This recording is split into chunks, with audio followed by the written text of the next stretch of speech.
What are you doing here? What do you mean? I'm the Omen. No, I'm the Omen. No, I'm the movie about, you know, the antichrist, son of the devil, that old jazz. And then his dad slowly finds out about it. He has 3 6s on his head. Yeah. Wait. Are we the same movie? Gotta be fucking kidding. Here's the first movie. Did you know I'm utterly insane? Peel that pig and slice him thick. The body count is always bigger. Hi, I'm Chucky. Wanna play? And the fucking trees walked in those movies. Hi, doggy. What a story, Mark. The greatest trick the devil ever pulled. It's just like your opinion, man. Life moves pretty fast. If you want your sequel to become a franchise. 37 dicks. In a row?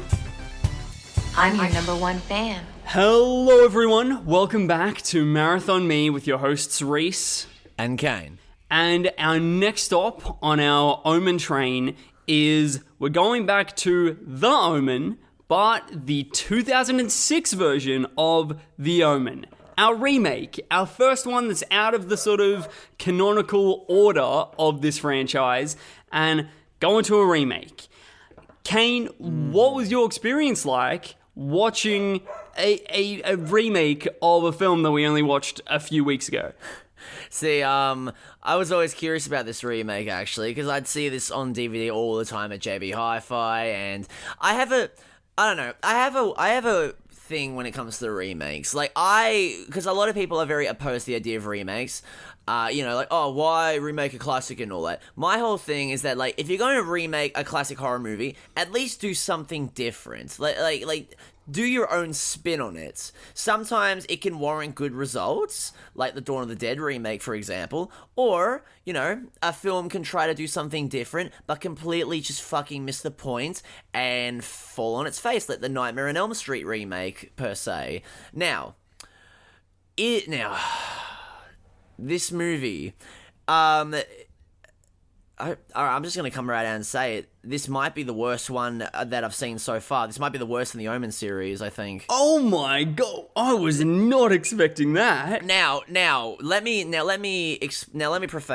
preface this by saying, this is not the worst movie I've seen of all time. It's not even really a bad movie. It's competently made, but the thing is that this commits a big, remake sin, is that it is just a carbon copy of the original, just lacking any of the soul and heart that was present in the Richard Donner version. There is no heart, there is no love, there is no soul behind this movie. It is a soulless cash grab of a remake, and that is the worst thing a horror remake can do. Oh, the worst thing a film can do. I felt nothing watching this movie. My experience watching this was similar to your experience watching The Omen 4. I felt nothing watching this movie, but complete and utter boredom, because throughout the film, I'm thinking, I could be watching the original right now. So yeah, that's my opinion. Damn, those are some shots fired on the Omen remake. Damn, I want to give a bit of context to this movie first, actually, because I feel like I jumped into it way too quickly. So this is coming 30 years after the original film, and is coming out amongst those sort of 2000s horror remakes that are straight remakes, not even reimaginings. A lot of the ones coming out around here are just pretty much directly imitating what had come before, and I like that we don't really see this anymore, because it feels like that they have a bit more faith in their audience, and like filmmakers want to make something a little bit more theirs, personally and uniquely theirs, where I could not agree with you more that this feels like the same movie. It really, really does, and it very much feels like this movie only exists to have been released on the 6th of the 6th, 2006. Completely. That feels like the only reason that it was made. Damien! Look at me, Damien! It's all for you.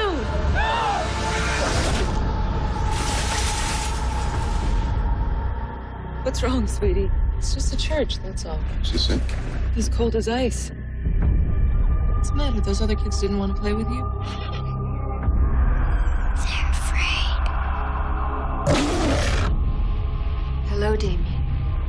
I'm here to protect you. There's something about Damien. I was at the hospital the night your son was born. What do you know about my son? Everything. He bears a birthmark, a sequence of sixes. From the eternal sea he rises, creating armies on either shore, turning man against his brother, till man exists no more. Your son, the son of the devil. It's directed by this dude named John Moore, who has some pretty big stinkers under his belt. Yes, Behind Enemy Lines with Owen Wilson. Yeah. Woo! That is not even like that's his highest rated film on Letterboxd that he has is Behind Enemy Lines. Everything else is far lower. The Omen remake is like an average of 2.4 on Letterboxd, which is like that's quite low for Letterboxd standards. That's pretty bad. And then he's got Max Payne under his belt with Oh Mark my Wahlberg. God, yes. Oh yeah, I forgot. Because I was looking at his directing credits. I forgot he did Max Payne with fucking Mark Wahlberg and Mila Kunis. What the fuck? And I've not seen this, but it is apparently terrible. It's average of 2 stars on Letterboxd. I've seen the Nostalgia Critic review. It's pretty rough. It's pretty rough from what I've seen. And he's also known for the most critically acclaimed Die Hard movie, A Good Day to Die Hard. Oh nah, yeah, that's bad. Where the subheading here on Letterboxd for A Good Day to Die Hard is Yippee-ki-yay, Mother Russia. I very much want to watch this movie now with the subheading like that, with a tagline like that. A movie with a tagline so good it killed the franchise. Anyway, so I was hopeful for this because of really not liking The Omen 4 and being very curious to see this, but damn, this just does not add anything fresh. It's a much cleaner sort of depiction of the story that we're told in the first film. But this is the thing, is that I think that this does some things technically very well, but it is ill-fitting for the film that you're making. So this is a very clean movie, right? But stories like this benefit so much more from a grittiness and a rawness. Like, it's so...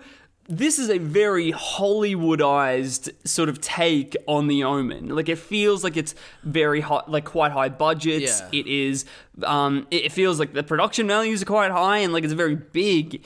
Where I think that a story like this, which is like really in essence, this is a family story. This is a family issue that is going on, and it doesn't need to be that grand and that big. You feel a lot more attached to the narrative when it is a little bit grittier, and you feel a lot more closer and claustrophobic, like you are in the house. You never feel like that you're in any of these spaces in this movie, right? No, not at all. Like, I wanted to ask, did you notice how much sort of detail and how elaborate the set design of this film is? Yeah, very much so, yeah. You mentioned this earlier as well, but yes, the set design is a lot more like elaborate, a lot more like Hollywoodized and all that, a lot more glamorous. But the thing is, with this whole movie being like, a lot more like bigger, expansive, and cleaner, just because it's cleaner does not make it automatically a better film. Technically, yes, you could say technically it's better on a technical aspect, but just because it's cleaner, it also means it's a lot more sterile. This is a very sterile, just nothing movie where, like, there are some little things in this movie that I'll get into later that I did quite enjoy and appreciate. But at the end of the day, I just felt, I felt nothing. Like, this was the movie. Like, after having watched this, like, I had to watch this before work, by the way, because because normally I work during the day, I got rostered into work during the night, so I figured, fuck it, I'll watch the Omen remake before going to work and all that. Maybe I might, have something good to talk about or whatever at work.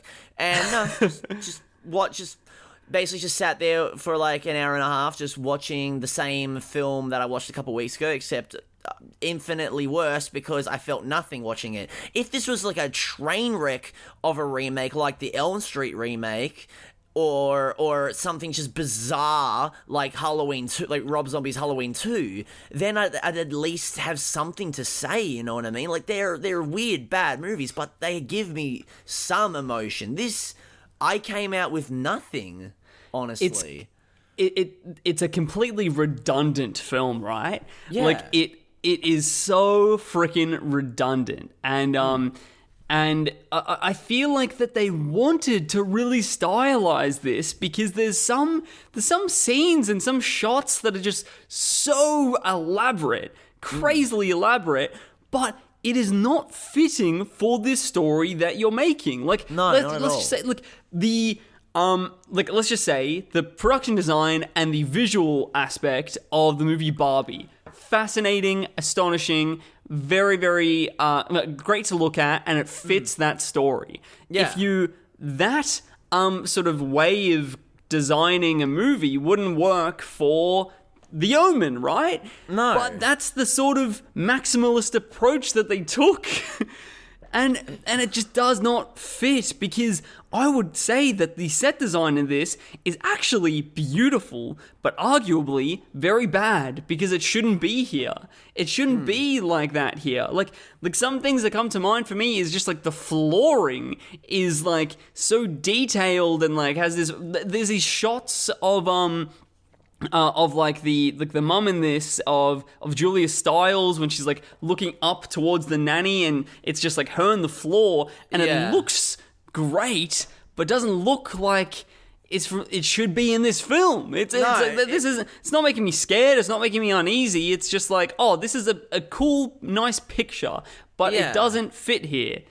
Yeah, it doesn't feel like it belongs in a movie that, at the end of the day, when you boil it down, is a film about a family unit falling apart. A very, like, you know, character-driven, character-focused, you know, narrative. Like, all these big grandiose sets and all that. Like when Liev Shreiber and Richard Thewlis go to fucking Damien Thorn, when they go to what was it, like Israel. When they're like, you know, in that like elaborate city set and all that, it's just like, you don't need all these big grandiose moments. We're not watching James Bond. This is a fucking horror movie about a family unit falling apart. We don't need this kind of shit, you know? Like, they're trying to do a style over substance thing, which also translates into the kills in this movie, which are very style over substance.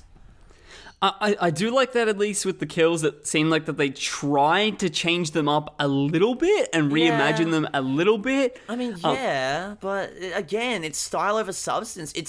They're doing too much. In an attempt to differentiate themselves from the original, they're doing almost too much, you know? Like, the simple kill of the priest getting skewered with the pole.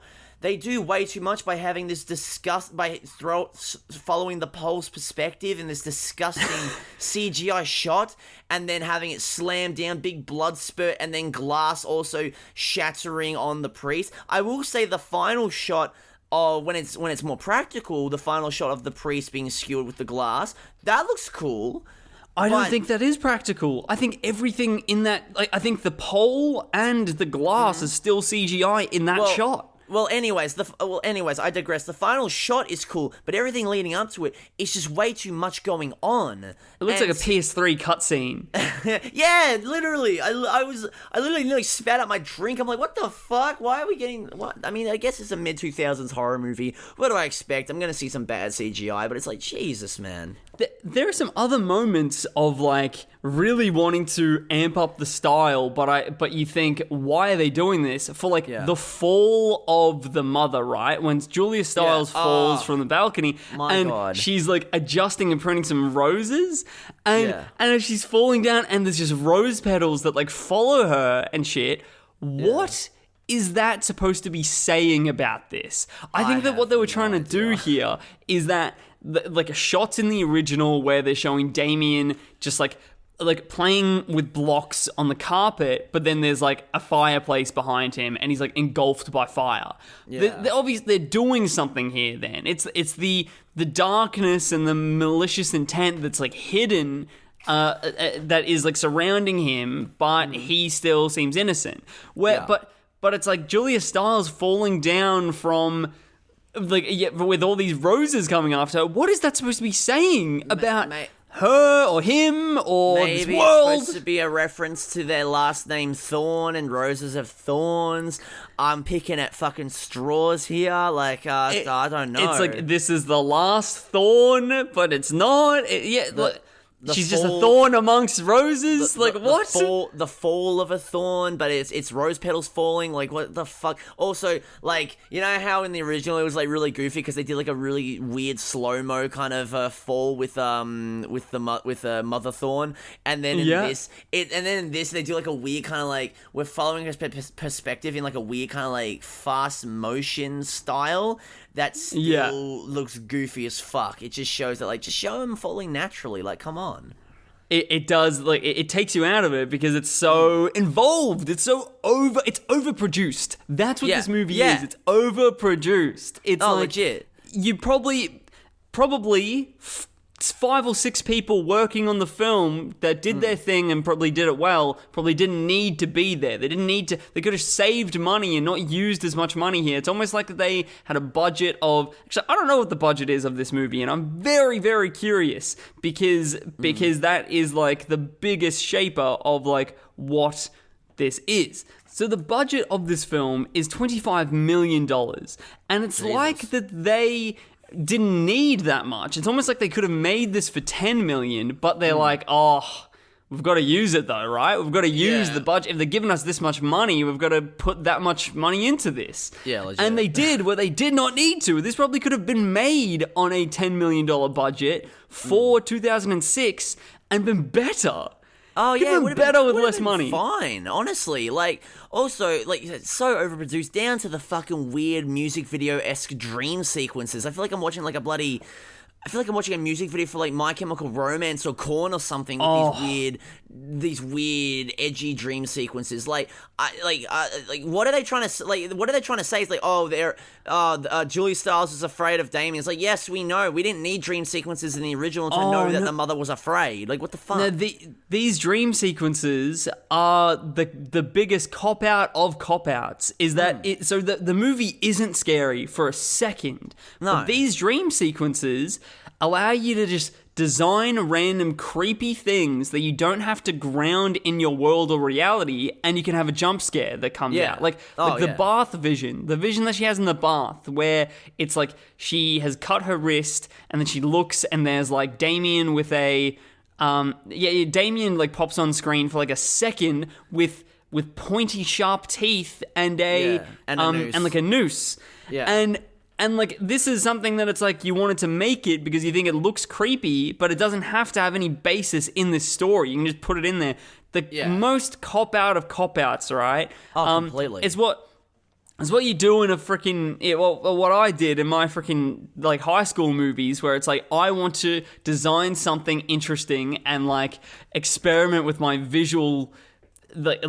Just filming things that I think look interesting and creepy. So what do you do? Dream sequence. That's what you put in there because you can do anything there. The easiest way to put in the most bizarre random visions and all that. Could you imagine someone like David Lynch only doing his weird creepy stuff during dream sequences? You can't imagine that because that's his whole forte and all that shit. It comes naturally. You can have weird, bizarre visuals and surreal aspects of a film without having to do dream sequences. It's the biggest fucking cop out. If you just put in a little bit of creativity and ingenuity into your script and directing style, you can include weird, bizarre visuals in your film without having to resort to the dream sequence motif, you know?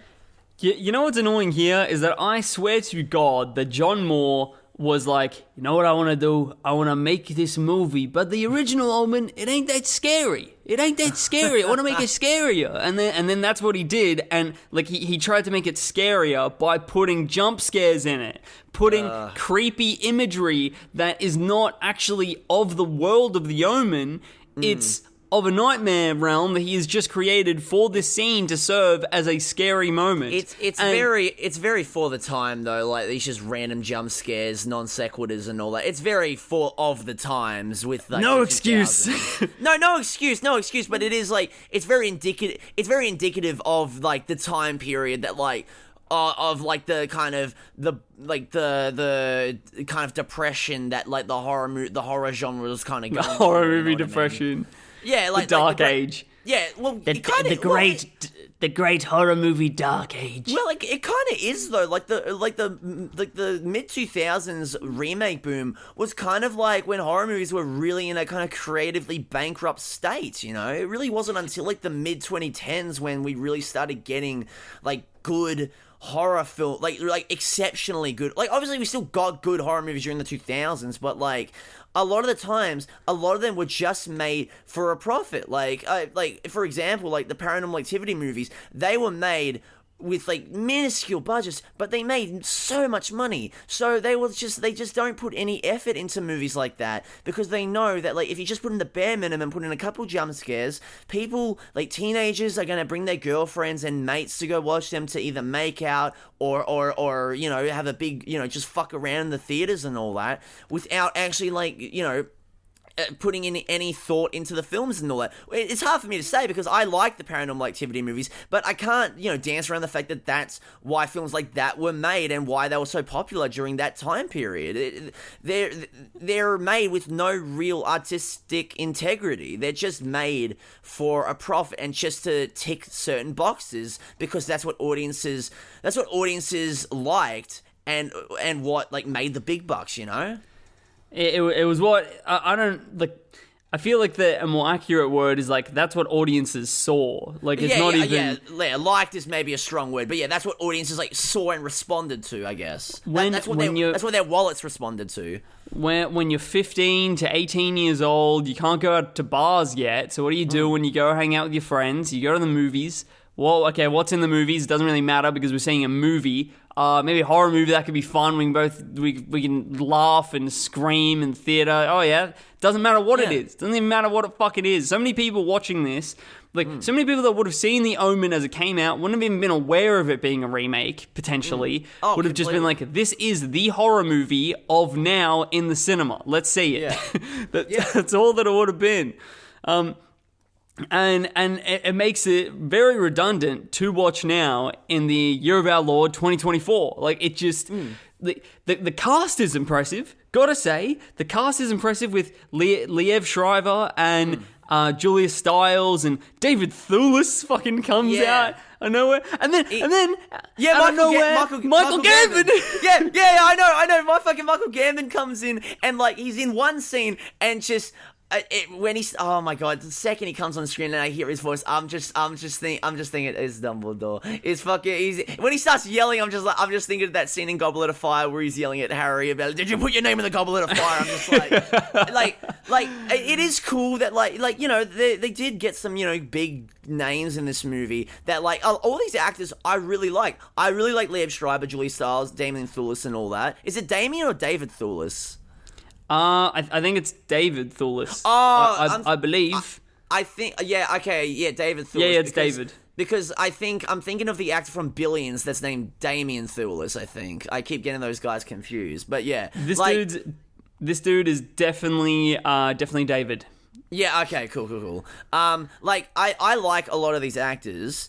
I will say, though, that, maybe not Julia Stiles, but like Liev Schreiber is kind of shit in this. He feels like he's sleepwalking through this movie. He's so monotone, right? He has no like charisma or screen presence or sense of urgency in this movie. Like there are scenes of him like getting emotional and crying and all that, but it feels so forced. It doesn't feel genuine. It doesn't feel real. Obviously it is a big ask to fill in the shoes of a character that was played by such like a huge legendary name like Gregory Peck. Obviously, it is a very big task, and obviously, kudos to Liev Schreiber for stepping up and at least attempting the role that such a big that's such a great actor took on back in the original. It just doesn't have the same weight, his performance, compared to Gregory Peck in the original. Like, obviously, there's also the context that Gregory Peck was going through while making this movie. I get that. But even, ignoring that, it feels like a different... It just doesn't feel like the same performance or even, the same character because it just does not... it doesn't translate the same weight, the same like urgency that it was present in the original, you know? Oh, completely. He's very one note here, and it even feels like he's mumbling his lines at different points. Like, I couldn't even hear what he was saying sometimes when he was talking to Julia Stiles, and I'm like, speak up, boy, speak up, Liev. I got more of a charismatic I got more of a charismatic and more impactful performance from Liev Shreiber in that awful X-Men Origins Wolverine movie. Like the fuck.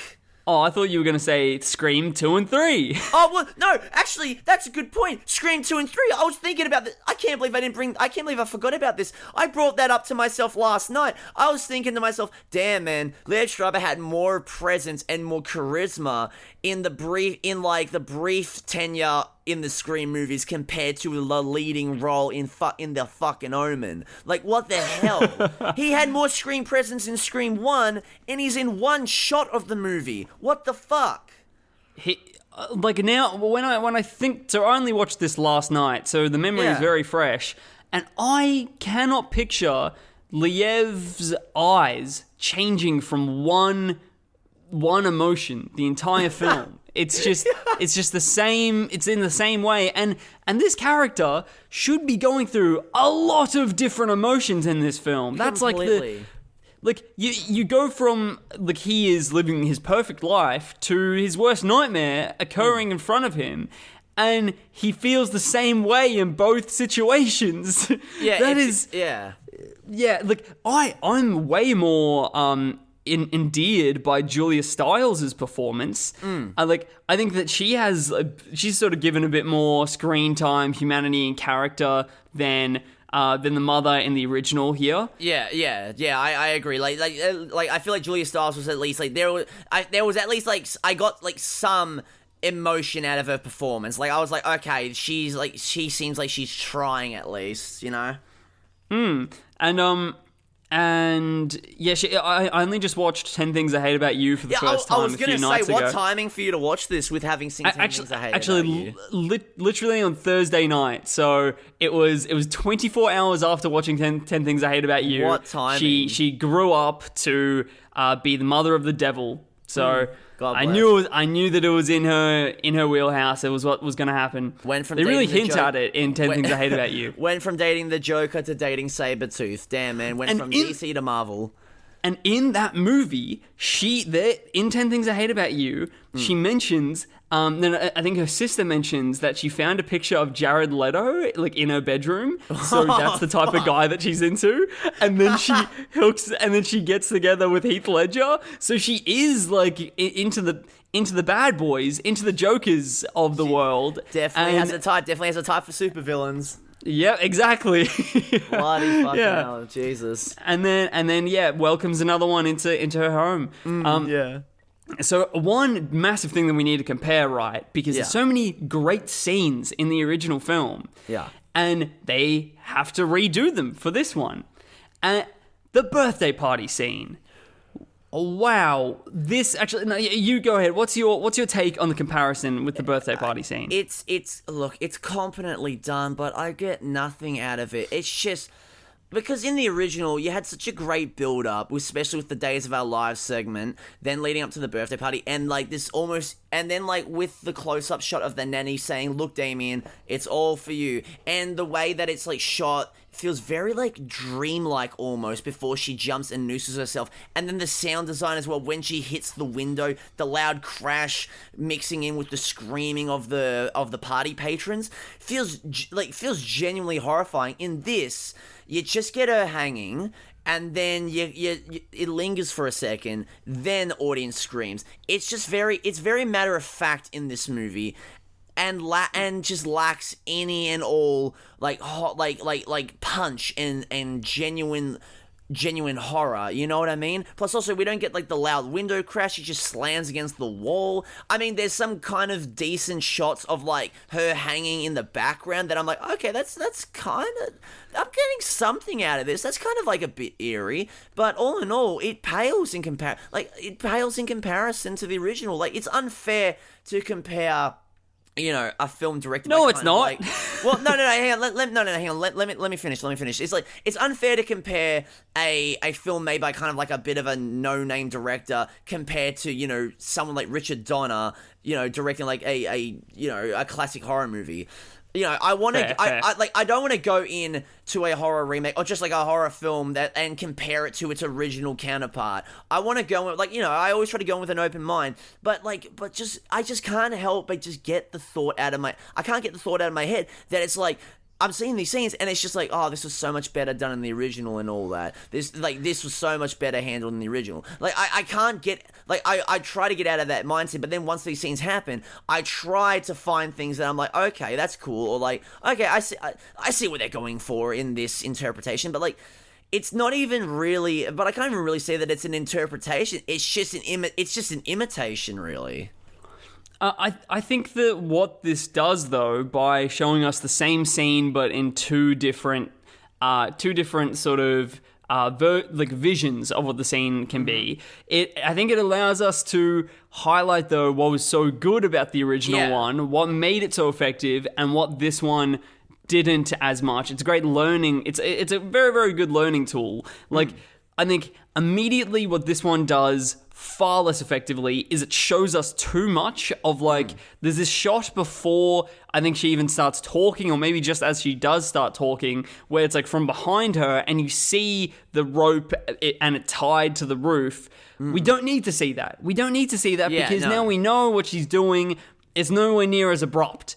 Where it has all the intensity in the original is that it's like, what is she doing up there? What is she going to do? Is that a rope around her neck? Oh my God, she's doing that. Like, that's how the reaction should be. It comes out of nowhere and blindsides you, yeah. We are introduced to this moment with, she has a rope tied around her neck, which is tied to the roof. And then we get the rest of it. That is that is the wrong order. That is the wrong order to do this. And also, why would you choose to not have her fall into the window? That is a haunting layer of the original scene. And there's windows next to her where they just it would be too difficult to do.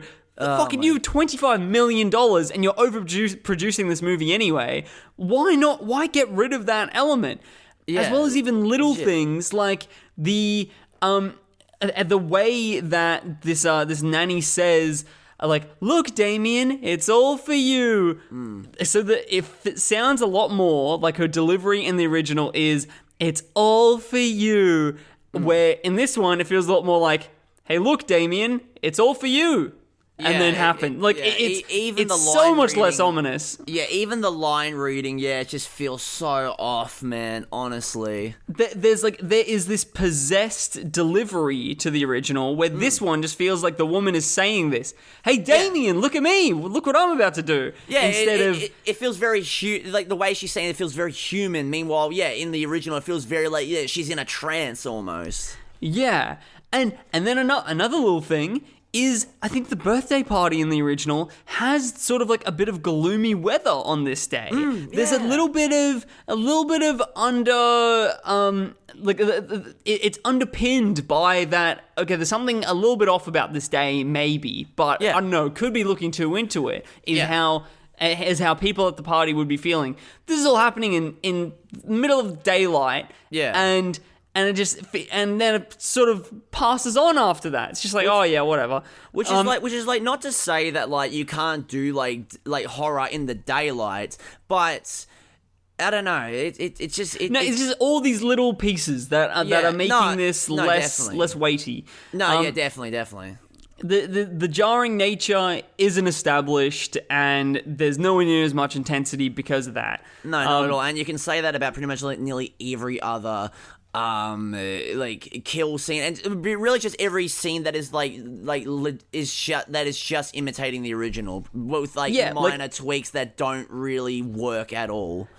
like the monkey scene where I was not expecting to see a man in a gorilla suit in this fucking zoo. Oh my god, yeah. Oh my lord. Yeah, I was gonna say, like, I was thinking, like, because I was expecting, like, I was just expecting, like, big CGI gorilla pretty much, and then seeing, like, this just man in a monkey suit, I'm like, what the fuck is this? I mean, that got kind of a reaction out of me, but, like, even then, you think that, like, a scene with a gorilla, human in a gorilla suit or not, you think that a scene with, like, a gorilla smashing the windows and all that would be, like, get a reaction, they'd be like, oh my god, this is fucking terrifying, but, like, I get nothing out of this. I'm more scared of the little tiny baboons in the original because, one, they were real, and two, the way the scene was, like, presented and shot, it felt genuinely horrifying because it was very, like, way too close for comfort because they were in a car. In this, it's just in a fucking zoo. They're just in enclosures behind glass. I know they're not going to get out.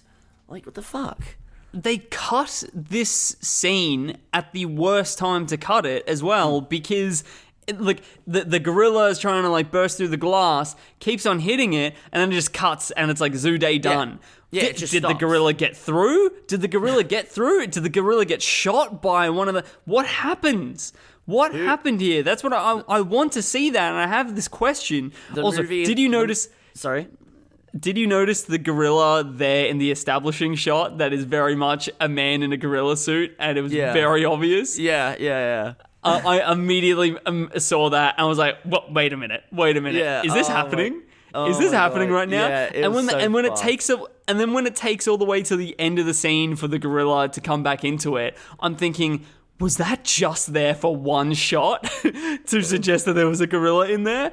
What the fuck? But no, we got more freaking Caesar. Going into the wall, but ridiculous. Oh my gosh. Yeah, fucking stupid. Jesus Wasn't Christ. expecting this. Also, I like that they updated the tricycle to a scooter because scooters are cool in 2006. Yeah, very. Yeah, Damien's cool. He ain't riding no nerdy big 3-wheeler. Nah. Scooters are the new rage exactly, now. Exactly. It's a spark scooter too. At the back. But it's hell flames that actually are sparked. I'm sure that Rhys, that you would have immediately perked up when you saw the scooter and all that. I don't think I forgot about your whole little love for scooters and all that. I do love scooters. Back in the day, you'd come to my place, you'd always be riding around on my scooters. I do love a scooter. You ate that shit up, boy. I do love a scoot here and there, but that would have been a great PR opportunity for this movie at the time. Definitely. Partnership with Razor to have like a Hellfire ripstick, just new product, Hellfire. A spark scooter to then send to not influencers or anything, but just to have on the market perfectly, bridging the generational divide. Also, did you notice that it was a different dog at the frickin' birthday party than the dog that comes up later? Yeah, I was actually I was like, because like on one hand, I'm kind of glad that they went back to the original dog because like I see a black German Shepherd. They're cute. They're fucking adorable. At least with like Rottweilers and all that. They're kind of scary and all that. Like they're beautiful dogs, but they are kind of scary. They're kind of scarier. But like I thought it was kind of interesting initially. I was like, okay, they're doing a different dog. Okay, cool, whatever. Like they have a bit of a mysterious, very like otherworldly aura. These black German Shepherds. But then they just revert and then they're just like boom, back to the original dog. It's like okay, what the fuck? Like I was surprised by it as well. I'm like okay, why did you have a different dog then? Why? Yeah, exactly. Why bring another one in? That's what I was confused about. Is like commit to one dog because then it gives like I think that is a very like effective thing to have like this evil because we already know that this dog is sort of evil at the start with like the appearance at the tragic birthday party and then coming back and appearing at the house is something where it's like it's connecting those two events. You want the birthday party like as the main character, as Mr. Thorn, you would want everything at the birthday party to be separate from the life that you're trying to live now. Yeah. And by having that dog that appears only at the birthday party, it's tying those two things together that you do not want. Why would it not tie these things together? Why would it take it away and have two different dogs? When you really think about Silly. it, in the canon of this movie, that is not a hellhound. That's just some random fucking dog that was just watching everything happen, because it's not the same fucking dog that Damien has later on. Yeah, with a bit of CGI dribble coming off of its tongue. Oh my god. Oh, was that CGI? I think it was. Oh, Jesus, I wouldn't put it past the mid-2000s horror genre. I wouldn't put it past them. Jesus Christ. All right, hang on. We're being too mean. I'll say one thing. I kind of like the casting of Mia Farrow as Mrs. fucking... I forgot her fucking name. The nanny, the evil nanny. I kind of thought that was like some alright casting, getting Mia Farrow, famous for Rosemary's Baby, playing the evil nanny. I was like, okay, that's kind of neat. And she has like a bit of a creepy vibe to her in the movie. It translates pretty alright. That was like some decent casting, and her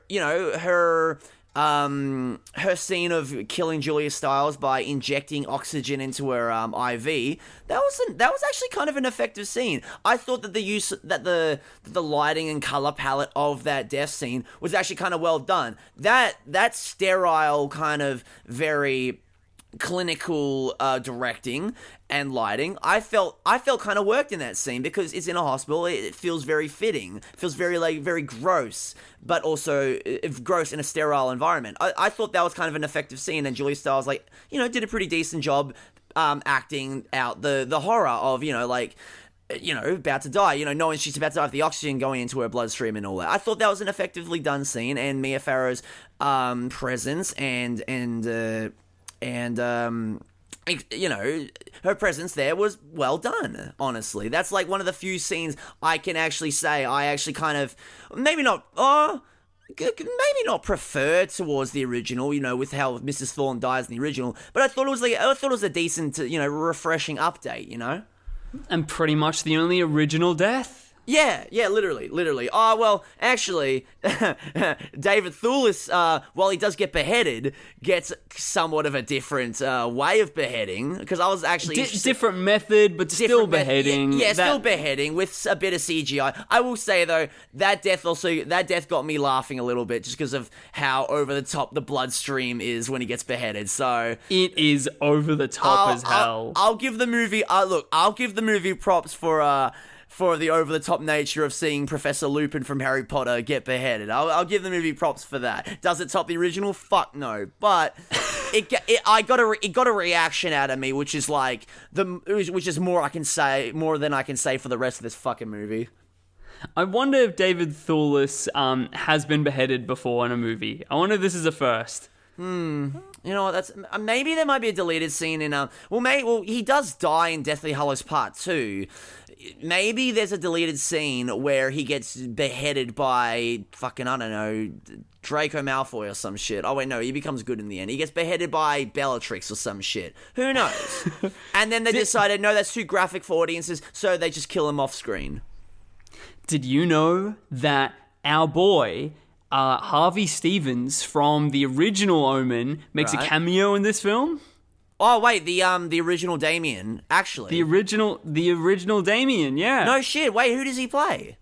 He's credited as tabloid reporter. He is the dude that approaches his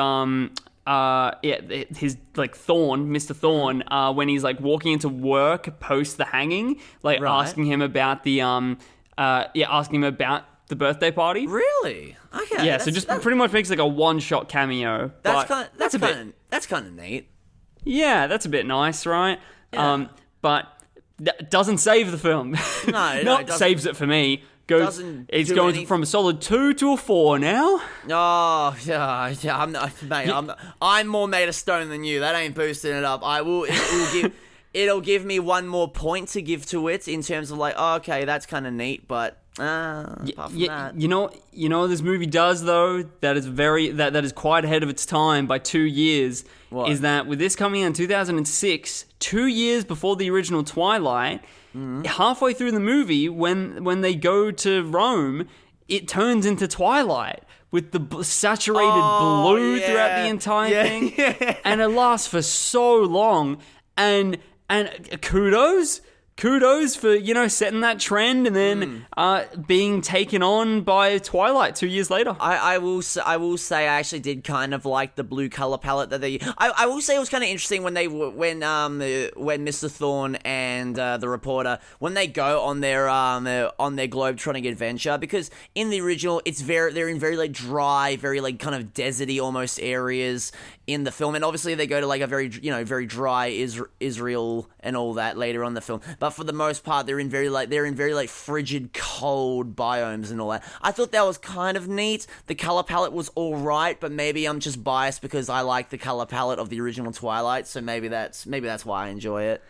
You know what's funny there is that I did not like this second half. I far more preferred the first half to the second. In the original, I was like, I loved when they were globetrotting.